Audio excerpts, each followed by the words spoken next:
Live, we're now live. Thank you very much. So thank you, members. Just to confirm, or to have it on record, that we have decided to seek legal advice for specific issues that we had talked about, which is the flexibility issue and what significant and substantial subordinate legislation would be, and we will be bringing this back to our next committee meeting for further discussion after members have had an opportunity to discuss their parties. So we're moving on now to agenda item 5, which is the provision of proxy voting in plenary for parental leave. Just to remind you all, members, that the provision of proxy voting in plenary for parental leave was identified as a priority at the committee, or a priority, sorry, that the committee wished to address relatively quickly, and the aim of the discussions today is to agree a clear position on the policy and principles to enable draft standing orders to be prepared for consideration, and the relevant papers are in your pack from pages 37 to 114. Members, there are a wide range of issues to consider and discuss to inform the committee's position. The issues that are set out in the clerk's memo at pages 37 to 42 of the meeting pack have divided into draft policy areas and principles.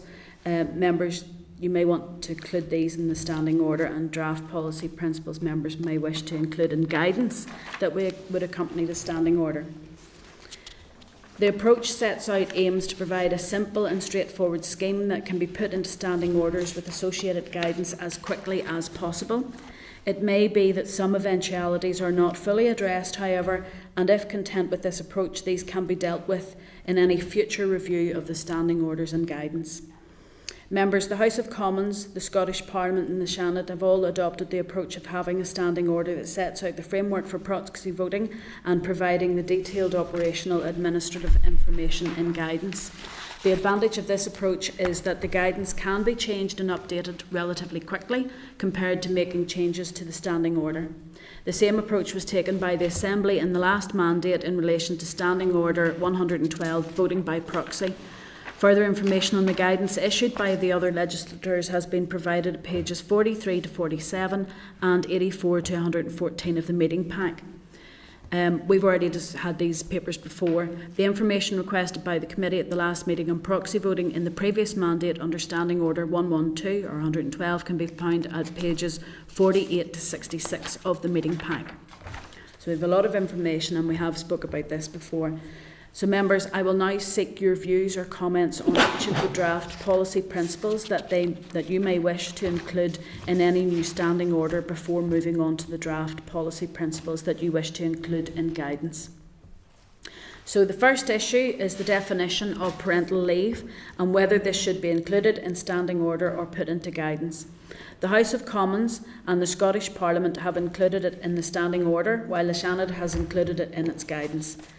The definition could include maternity leave, paternity leave, adoption leave, shared parental leave, fostering, complications arising from pregnancy, including miscarriage and stillbirth. I know that, Robbie, just to highlight for you, we have included, and I know it was your wish to have it included about fostering. None of the other legislators have included fostering in their definition and their parameters. So it's just to say that would be something that we have that's slightly different. So members, to check with yourselves at this stage whether the definition of parental leave should be included in the standing order or left to guidance, and what should be included in the definition. I think, to be fair, this is called parental leave, and what we're talking about here doesn't necessarily include leave that's connected to caring for a young person. You know the way in employment legislation that parental leave extends right up to the young person, right up to they're 18, looking after a child until they're 18. We're talking specifically about maternity, paternity, adoption, shared parental leave, fostering, complications arising from pregnancy, including miscarriage and stillbirth, would be something I would be keen to have specified, I think, for standing orders, because I think it would help in times of happy and sad times. To be honest, it makes it very clear for those that they see it in black and white. But I will take your views on this. See, I appreciate Robbie's always an interest in the fostering one, and it's only a question, and I have no issue with fostering. I think it's equally as important as others, but I presume that's only whenever you're bringing in a new family member as opposed to just for ad hoc basis for a foster child. Is that the intention there? I think if you wanted to include fostering, you might need to go back and look at the types of fostering. There's long-term, short-term, emergency, special, kinship fostering. There's about, I only had a quick look, there's about 5 or 6 different. My point is, but types. so as a father of grown-up children, so whilst I'm a parent, there was parental responsibility, which is different than parental leave, because if you had to go to the school sports day, for me that doesn't count. I can understand the parental leave part for maternity and paternity because it's the birth of, and that's what I'm trying to establish is the fostering is whenever the foster child comes in to the home as opposed to just fostering responsibilities. That's what I'm trying to get in my own mind. I've Bring no issue Robbie with in, it. because Robbie has some experience. Well, he's experienced on on it, yeah. Yeah. Yeah. Robbie, if you want to, yep. Thanks, guys. I think Trevor's point is absolutely fine. It's the same with, for me, the adoption and the fostering would need that further definition that sits with them, that it's not just long-term adoption or long-term fostering, that it is in those instances where you have a child and you have to make those overnight or rapid accommodations, but that would only be for in exceptional circumstances. So the clerk's quite right.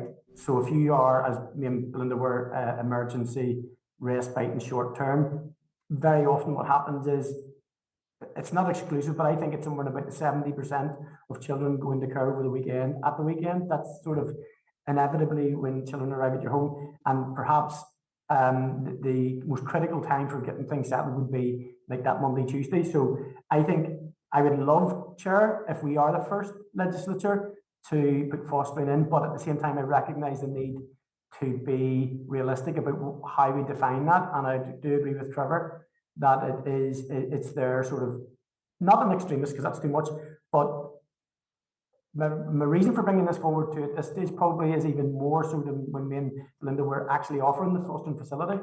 The number of foster parents is going down, the number of children in care is going up, and never the twain will meet unless we make some changes. And it'd be great to see this place lead the way in maybe some fashion, and I understand the need to be cautious in that, but through the further definition for that, and I'm happy to work with some of the agencies out there that are doing it to define that a little bit more. But it would be absolutely brilliant if we could have it in there and be the first legislature, as opposed to looking at what other people do. Maybe people will look at what we do and say it's good. Thanks, Trevor. Yeah, Chair, I support Robbie in that. I mean, it's the defining of it. I wouldn't want somebody to look at it in the future and say they've opened it, and if it's not defined, people will not understand what it is. But I absolutely support Robbie's view on that, particularly where that emergency stuff is. But it's just how someone could lift this and look at it just because it just says fostering and it's not defined. And I think it's the definition is the important part. But I absolutely support it. And I like Robbie. I'd like to see us being the first as well.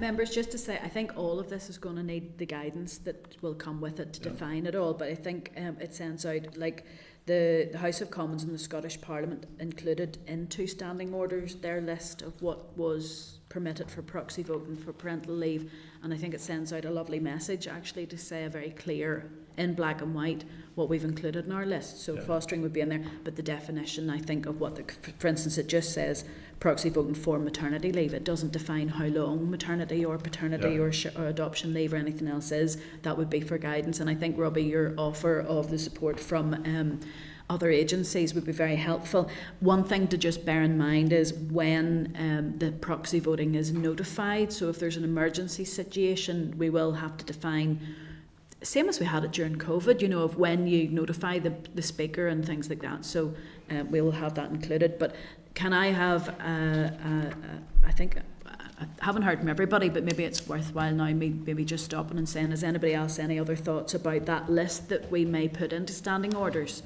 Is there anything left out or anything you think shouldn't be there? Any other voices? Not hearing anything, so... There's possibly one other one. I mean, well, it sounds strange, because there's illness is one thing, like flu is one thing, but hospitalisation... That isn't for this. This is just... Where's that fitting in this? Because, there is members, unfortunately, in this place become ill and are hospitalised. and there's no provision for them, and it's not. It's a lot more complicated. For instance, in the House of Commons, you have to provide almost like a doctor's note to be able to qualify for that. So what we're saying is this is an easy win for us. This is something that we could actually do relatively quickly on the proxy voting for parental leave, but a future piece of work for us will be illness, bereavement. Yeah, 100%. You know, there's other things there as well. I know I'd circulated around a paper. I'd sort of picked out what had happened with the other legislators and sent it around the Alliance Party for their thoughts. And for instance, maternity leave. In the other legislators, they talk about 1 month before birth and 6 months after. But employment is 52 weeks. You know, so it's you know, there's a difference there. But I think the guidance can do that. So I say to all, I would propose then that, Robbie, if you can get some information we might need some information from legal services to provide on any situations where proxy, hold on, I'm jumping ahead, folks. So I'm just seeking views from yourselves, first of all, about do you want this list to appear in standing orders or in guidance? Do we want to put it in the face of standing orders, or do we want to say that there's a reference to proxy voting for parental leave, that's it? And then the list goes into guidance, or do you want to put this on the face of standing orders? What do you think? On the face in standing orders, published, or in guidance? We have access to that, but others might find it more difficult to get to that. Sorry, Kelly, what would be the difference? Standing orders, it'll be published. It'll be published, it'll be on the website, it'll be in our wee books. The guidance is something that you would have to go looking for, but it's just a preference for this committee if we want to have it on the face of standing orders defined. It's harder to change in the future because we would have to change standing orders. If there was a change made to it, the guidance is easier to change. Just to demonstrate an example, and I'm trying to open it up here, my computer's not working. The proxy voting standing order 112 that the Assembly agreed during COVID for COVID-19 response has the standing order and associated guidance. So the standing order gives the policy, and then the guidance says how it operates in practical administrative terms. So for example, it'll say things like you need to notify the speaker by a certain date, by a certain time, to a certain email address. So the guidance gives you the detail, the administrative and practical and operational detail, and the standing order gives you the framework, the bare bones. Maybe if that's a bit of an explanation, if that makes sense. Yeah, well, I don't mind whatever It could be in both. Members. Sorry, I don't mind whatever other members' viewpoints are, but with having it on the face of the standing order, I mean, I think would be beneficial. I think that I get that obviously the overarching theme is parental leave, but I don't see why we couldn't outline what that includes, because each of those aspects are really important, and I don't know, it might just be a bit easier even for members to understand, you know, what they're entitled to. I know obviously people can go into the guidance and research into it, so I don't mind which way the committee wants to go on it, but I don't see the problem in having it explained actually in the standing order or referenced in the standing order itself, because I doubt you would be coming back to change any of this anyway. You know, the point of putting it in place is to safeguard members for, you know, having that entitlement in the future. I'm with Orla on this one. I think actually it's clear. I think sometimes if you have a broad headline, and I understand why the standing orders, whilst it's a large document, it would get very large if you defined everything. However, given this is a big step forward for us, I think it should be clear. And I think, when even as Robbie has said, fostering's a new one for us. I can't see how that list could get any bigger, so I don't know why we would be changing it. You could then refer them to guidance, but I think if that's on the face of it, but refer to guidance and how it's used is different. And I think it's important that when we're talking about parental leave, that you can see the definition is there. Sorry, the title is there, but the definition of all of that's searched for elsewhere. I think it's important, and I agree with Orla on that. Danny?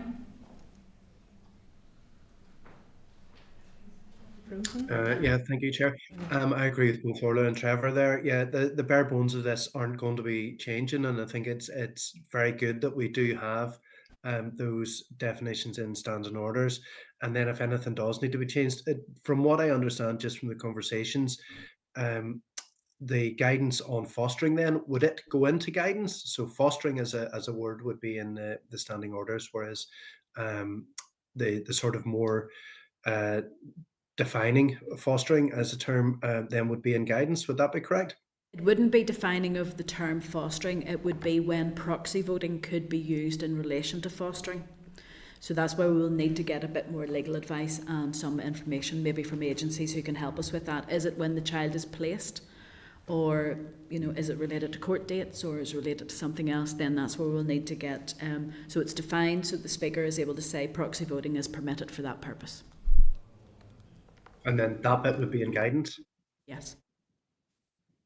Yeah, I'm happy with that then. Thank you. Yep.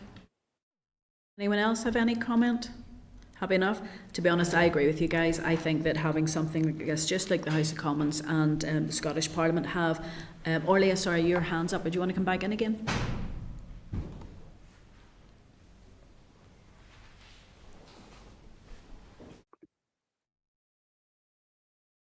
I'll unmute.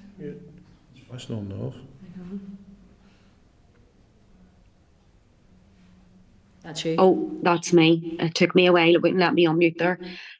Yeah, Kelly, it was just for I'm not sure if we're going into a separate conversation around then what the guidance will entail. But it was just to include the issue around maternity leave and provision for if you have a premature baby. I'm just going by my own experience. You can end up neonatal for a very long time with a wee baby, which is sort of, so I know it's maybe if we're going to discuss this separately whenever we're getting into the detail of the guidance, but if we could just factor that in for those conversations, I think it would be.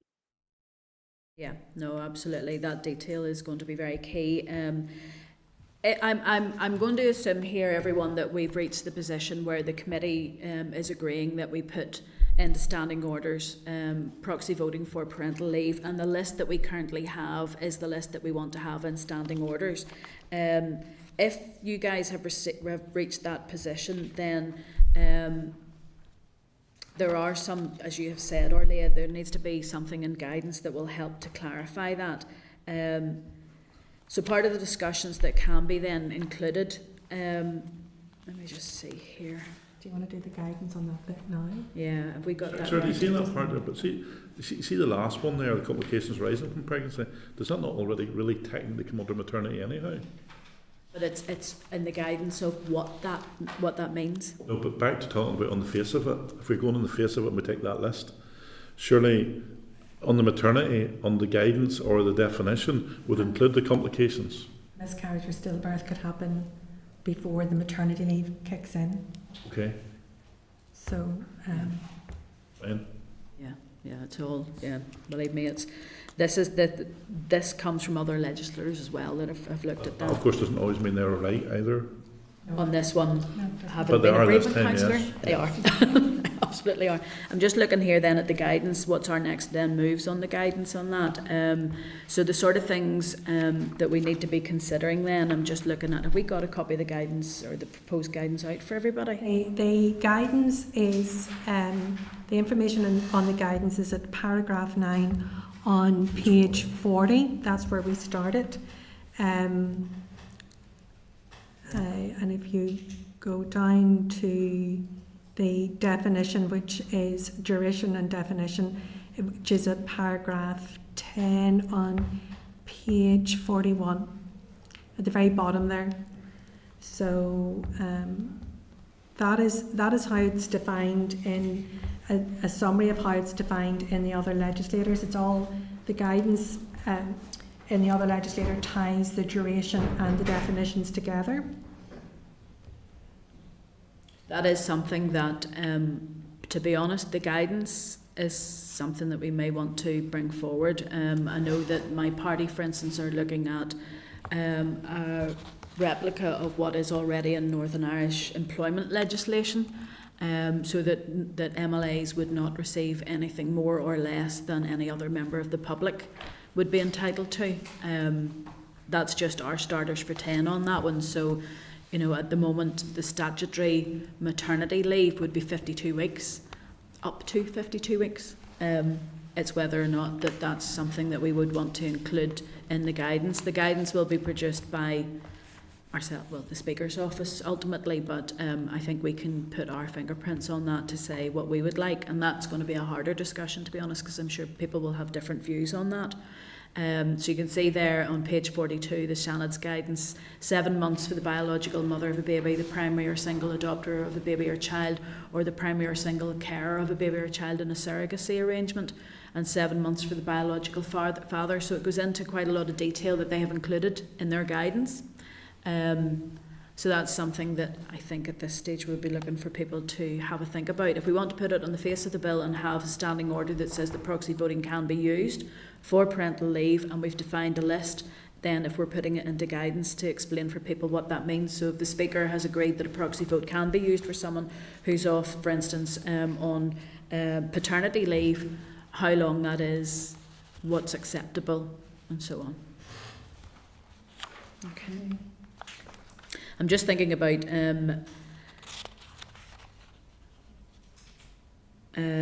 for instance, there's another thing, should a duration be in one block and include recesses? You know, there's lots of things to think about for that. Those are that's the kind of information that you put in guidance. The memo's split into sort of two, which maybe wasn't as helpful as I'd hoped it would be for you. But it would say, first of all, what would be in standing orders. So the framework, the basics, the bare basics, the bare bones in standing orders, and then what could be in guidance, which is the detail, the practical, you know, the administrative aspects of it. So the memo is split up in that way. First of all, you know, having a thought about what you want to put in standing orders. There's a number of key points there, and then the second part of the discussion, once you've made those choices, would be what would go into the guidance. So there's that. That's there for you. Okay.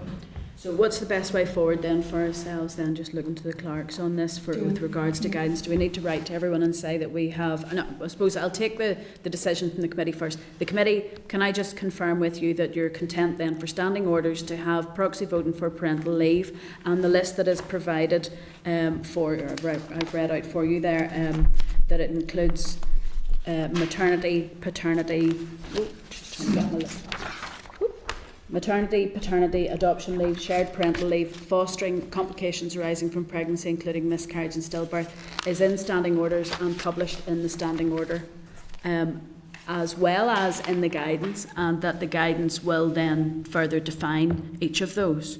Are we agreed on that? Mm-hmm. And then as far as the guidance is concerned, then I think that this is the time that we need to get down into what we mean by all of that.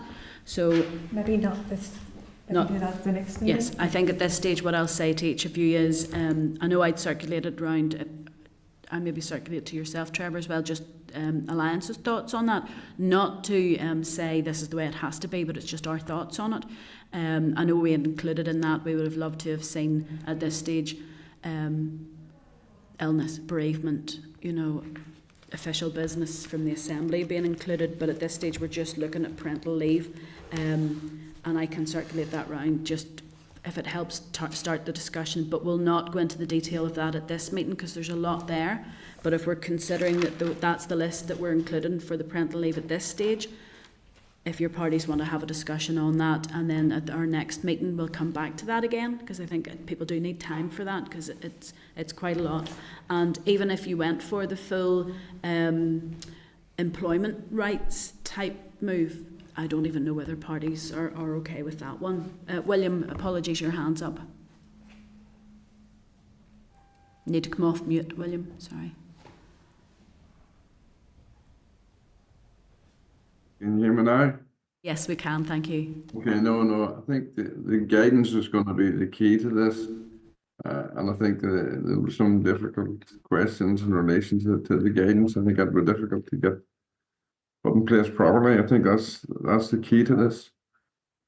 You're absolutely right, and I think if I could say something, that guidance will be key, but we have to remember that the person can take up to whatever it is that we mentioned. They don't have to take proxy voting, and I think that the speaker does need to be involved in that guidance, because they may wish to have flexibility built in for extraordinary circumstances as well.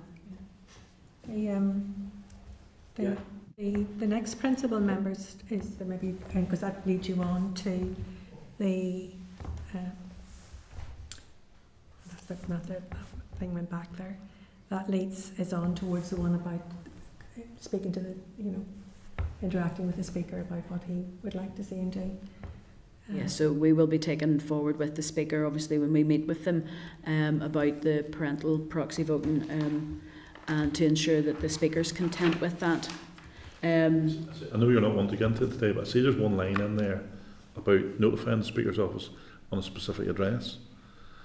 I'm not sure that we should put the obligation on them then to go to another address as well. I think that address should be linked to the business office, which IT should be sorting. I don't think the person who's off should be emailing and expected to copy somebody else in. If there's a specific address, then that should forward it onto both.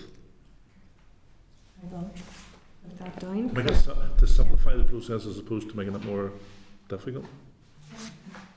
Yep. Okay. Where's that in? Is that last?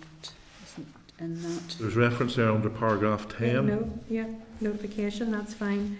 The notification from the email, from the member's email account to a specified email account, in other words, the speaker's, and that should be forwarded to the business office. No, that should sort itself out. The member should only send it to one place. Okay, member to send it. And IT should sort it that it goes from there to wherever it's going to, okay, as opposed to the onus on the member trying to do different addresses. no problem. Yep. Okay, so that's that part, members. So we'll need to write out to you all just to say about the guidance, and for you guys to come back then at the next meeting with your thoughts on that. So can I leave that one with you, but we will write out to you again just with the reminder about the guidance that has been provided, or the thoughts to be provided. If you could come back with your thoughts on that. I'm happy enough to circulate to the committee a paper that I've drawn together. I've got approval from Alliance with. It's just our thoughts. It's not the way it is. It's just to help that discussion. But what I want to move on now is the second issue. So we're setting that aside. We've got parental leave, proxy voting for parental leave. We've agreed on that. So the second issue is whether the proxy vote can be used for all plenary business. So I want to seek your views on this, as whether the proxy vote should be available for all plenary business, or whether any exclusions should apply, and if so, what should these be? So potential exclusions, for example, could be the election of the Speaker, ministerial appointments, petition of concern votes, or others. So do you want to have proxy voting available for all plenary business, or do you as a committee think that there should be exclusions to the proxy voting? Just to note that in every other legislature, proxy voting is not counted towards quorum. That seems to be, it's the number in the room as opposed to the number of votes in the room. So that's one thing. But with regards to using the proxy vote, do you think it should be able to be used for all business, or there would be exclusions? Just any thoughts on that? I'll ask the simple question first. Do you think that the proxy voting should be used for all business? Not that simple whenever you say it can't be used for quorum, because that's part of all business, but I'd agree with that where it cannot be used for quorum. Well, that seems to be everywhere else. Yeah. I think it's to do with the number of bodies in the room and business proceeding, even though the number of votes in the room maybe are met for the quorum amount, but it's the bodies in the room, it's a slightly different thing. But it's just for the voting purposes then, would you like the proxy voting to be made available for all plenary business? Yes. Yeah. There you go. We've got everybody's thumbs up. I'm not sure how to pronounce your name. Melissa. Melissa.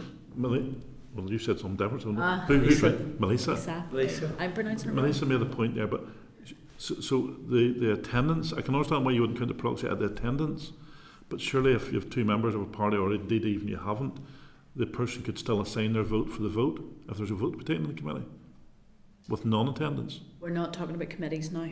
only plenary. Well, is this never going to... No, the committee agreed, or the committee agreed it at its away day, and then it was agreed at the meeting afterwards, formalised, that it would look at proxy voting for parental leave in plenary. Okay. Because that was we hoped was going to be an easy win. And then the more difficult, or the ones that would take longer to bottom out, would be the bereavement, the long-term illness, the away and official assembly business, and the situation in committees. Because those would take a lot more work to bottom out, the committee agreed that it would look at those separately. But the parental leave, the committee felt was an easy win and could get to quite quickly. I'm not trying to be argumentative, honestly. Okay. But in terms of carrying the vote in the chamber is easy, and I accept that. But I'm not sure why you couldn't carry a vote in a committee. I'm not sure why that's complicating it. I can understand not counting as part of the quorum, but I'm not sure why someone had a preference if there's something through the committee that they're so. We're only doing this for plenary now. Yeah. Do we want to argue, Stella? What happens if you've only got one representative on a committee? You can still assign their vote. Yeah. Because I mean, I would trust that you're an honourable person, that if I wasn't going, I was the only member in that committee, if I said to you, I want you to vote this I way. want you for to me. vote this way on my behalf, I think you would do that. I've done that before. I think Well, most reasonable people would. Anybody who's been whipped has had to do that through COVID, where Yeah. you go through whatever chamber the person tells you to go through. Yeah. I still think, Stella, I'm not trying to disagree with you, but I still think that element of that is an easy win in terms of the vote. Mm-hmm. Whenever you get into substitutions or whatever else, that's a more difficult scenario. And I just think if we could have tied that in, because for me, as a whip, it's more difficult for me. I can foresee it's more difficult for me to have all of my members at a committee and get my votes than it is in the chamber. The only difference will be you will know when a vote is coming in plenary. You may not know when a vote is coming in committee. So how does somebody let you know? If you're the proxy, how will they let you know? So somebody's off on paternity leave, and they could say to you, right, whatever way the communication will be between the proxy and the person, there's a vote coming up in the chamber, what way do you want me to go on this? Or they get in contact with you and tell you what way. In committee it can be quite reactionary to how, yeah. But quite frequently you can tell what's coming, because there's political things obviously in committees as well, and you know that something's going to be divisive in certain committees. So that's one where, but if it's very quick and the person is off on maternity leave or paternity leave, does that mean they're not actually off? They'll still have to be. You see, I think the impact for most parties, particularly the larger ones, is committees. They're more vulnerable in a committee when somebody's off on any of those defined subjects, as opposed to in the plenary session. And that's why I'm trying to make a case here for you to accept that we could probably get the vote, only the vote, included in committees. Well, do you know what, at this stage I'll just say we have the work is being done at the moment on plenary, and the research and everything that we have so far is for plenary. But I'll just stop at this stage and just say around the room, do we want this work done for parental proxy voting for parents in committee to be moved up?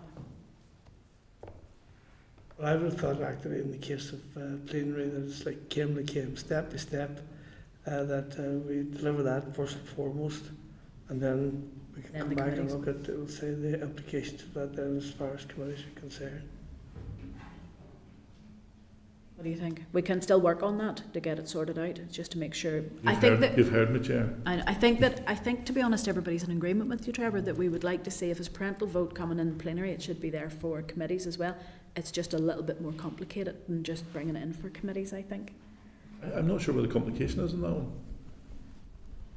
I haven't done any work on it. I haven't done the research or done any thinking or presented it. Stella, you are very experienced.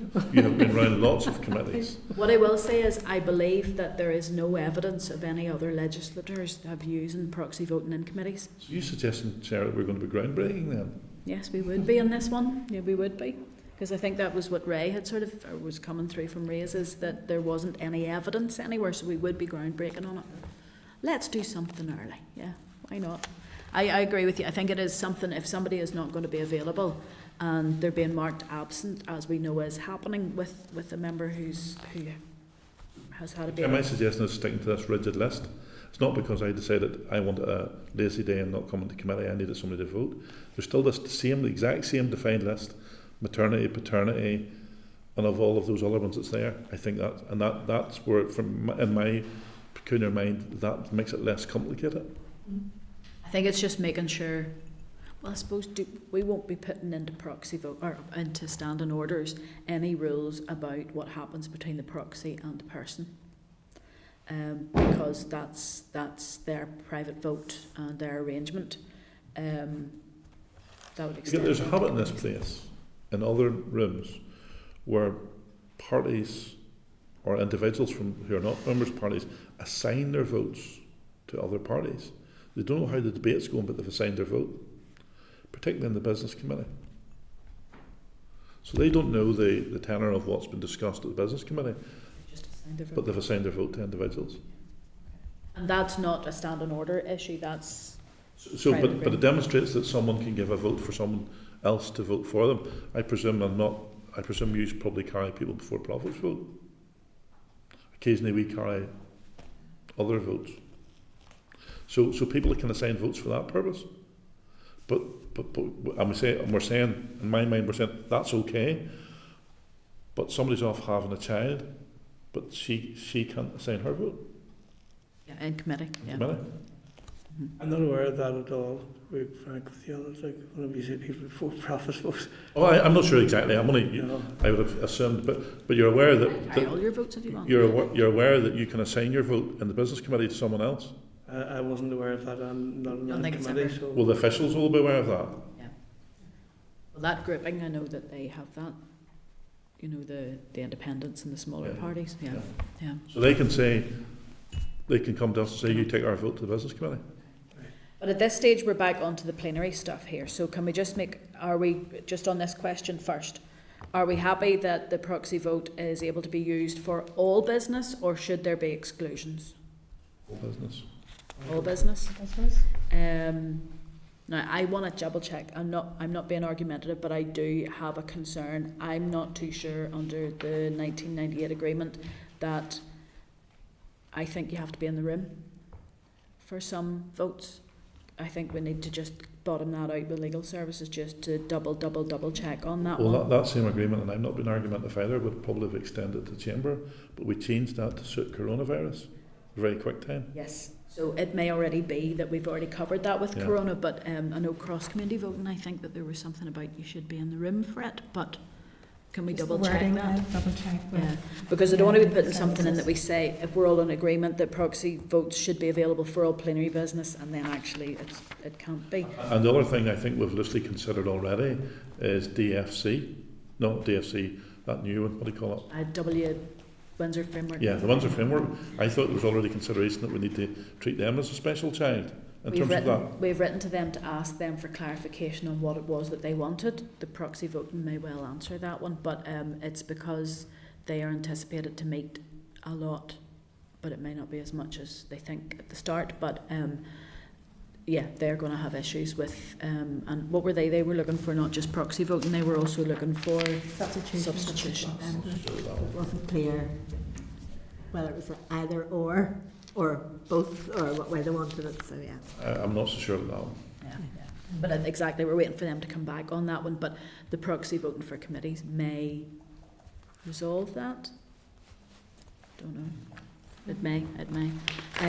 But we'll just get legal services just to give us a wee bit of information, because if we are saying, and I think I'm gaining this from the room just to be double certain, although Robbie has dropped off, I think. Oh no, he's just not on camera. Apologies, Robbie, you are there.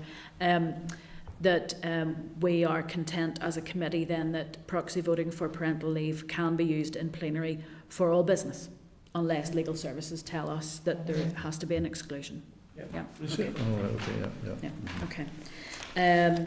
So that just then to confirm then that we know that the reason why proxy voting will not count towards quorum in plenary procedures, because that's proxy voting is voting, quorum is people in the room. Yeah. Okay.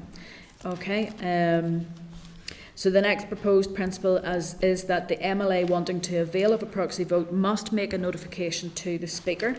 And this is, I think we all know about this because of COVID and what we did within COVID, and it was how you were going to provide that vote. So that would be, as it says, and we can put that into the guidance, how it's communicated, the Speaker given permission for that, naming the person that's going to be doing it, and they have signed to say that their agreement to do that. We're all content with that type of proposal for that, yeah. In guidance. And put that in guidance as opposed to in the face of standing orders, yeah. And then that allows the Speaker to have put in the operational arrangements for that. Same as we had before, yeah. Happy with that, everybody, yeah? This is the same as we had before, and that we notify the Speaker, would say we've also identified who's going to be our proxy. And previously it was the case that the whip could proxy for all party members as such. No, you can still have signed. Yeah, you could always assign, yeah. I think a lot of parties just chose that the whip would be their proxy. Yeah, but you could move it off the whip if the whip wasn't going to be And that's all you're really saying is you've done as you were told by your party. Yeah, but the whip in themselves would have had the ability to proxy for more than one person. Yes. I think we have it in ours that it would be for up to 2 people, which is in line with a lot of legislation. How many parties are going to have more than 2 people off on? The issue of who can act as the proxy would be in guidance, and the issue of how many, it'll be up to this committee to decide. So I think with Scotland, one of the legislators that say a proxy can only hold 2 other votes. Right. None of the other legislators that even mention it, so it'll be up to this committee to decide what its approach would be. And on that page 42. That's down for guidances, so for much more detailed discussion, we'll need a lot more detailed discussion maybe over that. Yes, and we can come back to that again. On page 42 of your meeting pack, it talks about the proxy. Can any MLA act as a proxy? There are certain people that may have to be excluded. We have that. So, for instance, Speaker, Deputy Speakers, tellers cannot be proxies. Just that suggestions. cause problems. Just suggestions. For Principal Deputy Speaker and the Deputy Speaker, if the convention is if they're on the table for a debate, they don't vote in that debate. So you wouldn't want them to be holding votes. So then the other issue then is the teller. So do you want the teller having to run, because the teller has a very specific job, and a very specific responsibility. So do you want them having to then run over to another lobby? Yeah. So not saying that those are things for yourselves to make decisions on, but that's in guidance for, the next part of the discussion will be on, you'll be making those decisions on guidance. Okay, members. But I think we have some precedents there with the COVID arrangements that thankfully we can base that on. So the Speaker should then issue guidance on how the proxy voting scheme for parental leave will operate to include the practical arrangements. We will work on that. You're happy that the MLA who wants to avail of the proxy voting notifies the Speaker? That's in standing orders, yeah. Yeah.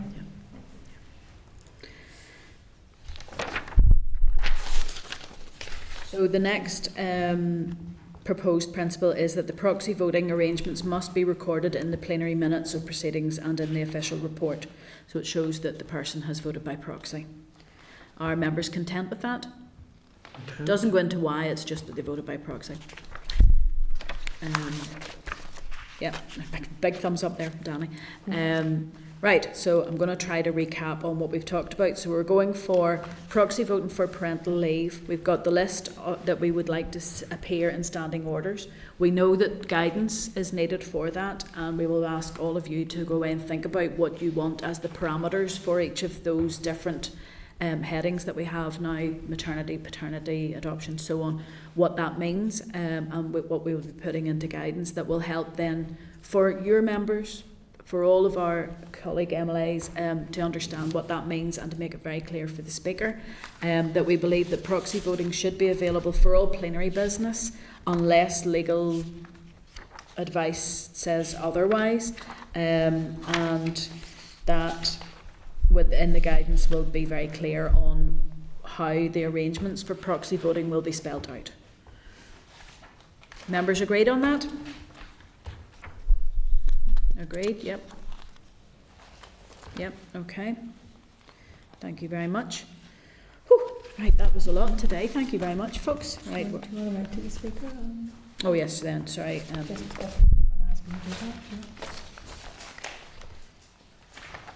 Right, so I will now write notification to the Speaker to outline what we have proposed, and do we explain to the Speaker at that stage then that we will be working on guidance with him? Yeah, we'll do that as well. Now, just one, I haven't talked here about where we're going to with regards to this. Members, so we've talked about this, we know where we're going with this. Do you want to make this temporary or permanent? So the temporary would be temporary for a period of time before being reviewed and made permanent, or whether it should just be permanent from the get-go and reviewed as part of the longer term work on proxy voting for other circumstances, as has been raised here today. So the other circumstances is illness, for instance.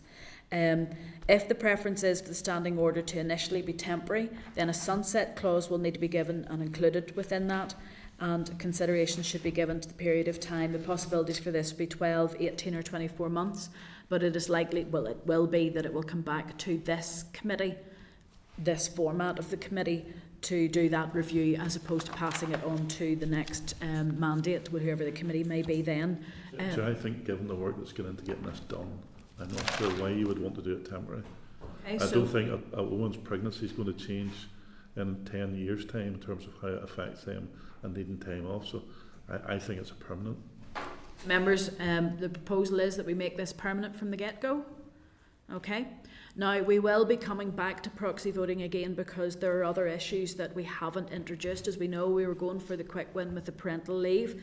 So if there's anything that's not right in guidance, we can change it at that stage. So rather than it being temporary with standing order then being changed, what we're looking at is standing order is permanent. If we have to change standing order at some point, then we would have to do a more formal process for that, but we will be able to change guidance if we haven't got it right at the first time. But we're going for permanent then? Mm-hmm. Okay, all agreed? Okay.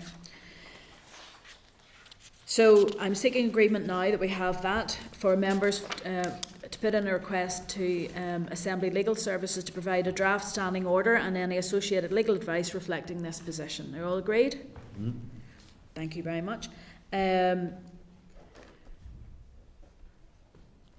So members, just to give you the opportunity, if you need to go back to your party at this stage to enable discussions on the policy principles to be included in this standing order to be completed by the next committee meeting. So that's if for the guidance for this, if you could really look at this and come back, because we would like to get this in as soon as possible, and with a fair wind, my goodness, we could be pre-summer.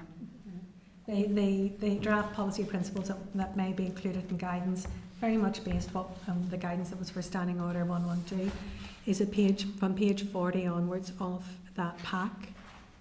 Okay, so page 40 onwards lists the issues remaining that you will need to make decisions on at the next meeting, or start. May not get it finished, but to start anyway.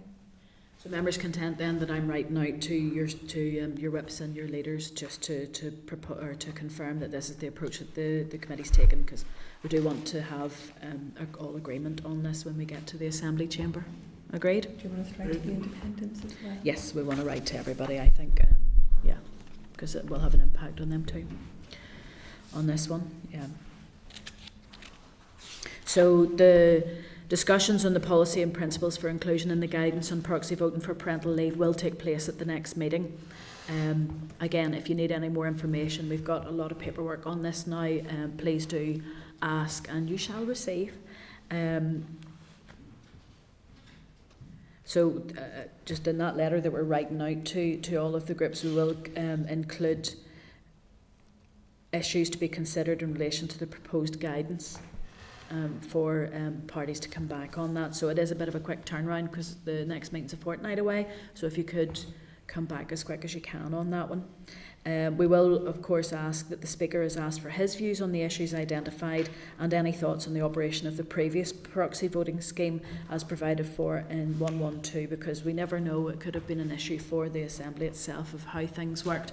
So we'll certainly seek that and try to build in or eradicate or resolve any issues if we can whenever our standing order is coming forward. Okay, you agreed? Thank you very much, members. That was a lot of work today, so thank you very much. Agenda item 6 is our committee forward work programme, and I'll refer members to page 116 and 117 of the meeting pack for your committee forward work programme. The work programme reflects the key priority areas of work agreed by the committee, and it will be updated regularly. Just members, I'm asking you to note the work programme unless any further information or clarification is sought, or any of you need that. I know that we've talked today about the proxy voting for use in committees.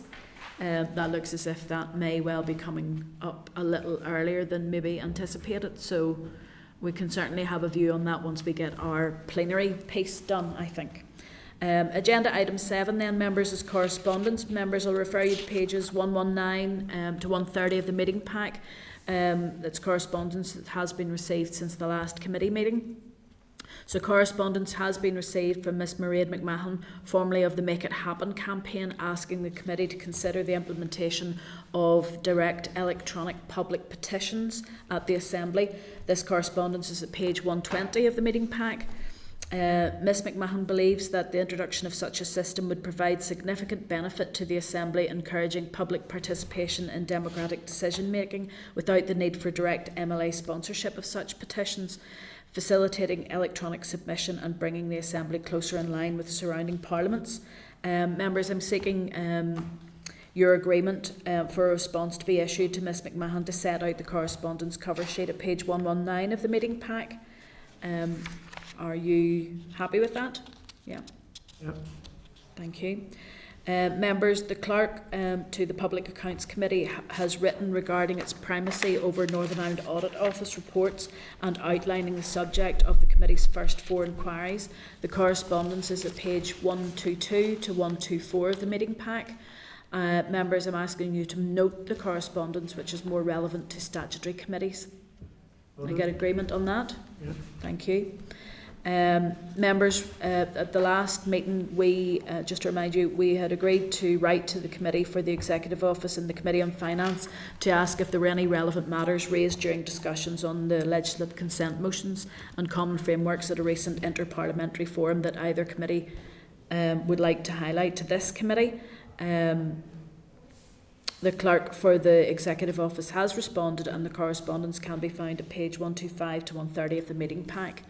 The response provides an update on the Common Frameworks programme discussed at the forum. The Committee for the Executive Office is also preparing a response to the House of Lords Constitution Committee inquiry on the governance of the Union, and will provide a copy of that in due course. Committee, I'm asking if you note the response from the Clerk of the Committee for the Executive Office. Is that agreed? Agreed. Thank you. Item number 8, Chairperson's Business. There's currently no items of Chairperson's Business to cover. When we get a meeting date from the Speaker, I'll certainly update you at that point. Agenda item 9 then is any other business. Members, anyone any other business that they wish to raise at this point? No, thank you. And agenda item 10 then is date, time and place of next meeting. The next meeting of the committee is scheduled to take place on Wednesday the 15th of May at 10 o'clock here in room 21 Parliament Buildings. Members, thank you very much for today. The meeting is now adjourned and we will go to come out of the meeting shortly, so if you just bear with us until we get notification that we're closed. Committee Room 21. Sound.